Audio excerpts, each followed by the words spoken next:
What happens when the country's birth rate declines to a point where it's lower than the death rate?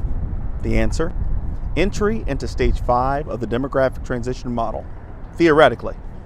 In stage 5 of the DTM, a country experiences loss to overall population as the death rate becomes higher than the birth rate. The negative population growth is not an immediate effect, however. Based on demographic momentum, in which total population growth increases even while birth rates decline, it will take a generation or two before a negative population growth rate is observed.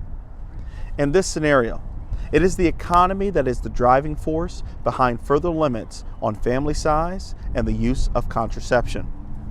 Whether persuaded by the high cost of raising a family in cities or the enticing opportunities of employment that delay childbearing, birth rates decline well below replacement level, which again is 2.1 children per woman.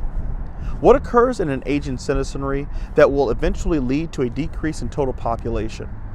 Other explanations for declining birth rate can be linked to biological or political causes, and consequently, fertility rates differ from one country to another.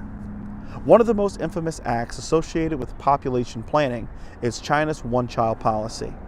Since its implementation in 1979, China has not only witnessed a decline in birth rates, but also a real demographic challenge, a gender imbalance, which is likely to lower the birth rate even further. These social and political elements are not factored into the DTM equation, but both have consequentially impacts on total population. In recent years, a few countries, primarily in Eastern and Southern Europe, have reached a negative rate of natural increase, as their death rates are higher than their birth rates. Possible examples of stage 5 countries are Croatia, Estonia, Germany, Greece, Japan, Portugal, and Ukraine. According to the DTM, of each of these countries should have a negative population growth, but this has not necessarily been the case. Complicating the demographic transition model's framework is the impact of migration across natural borders.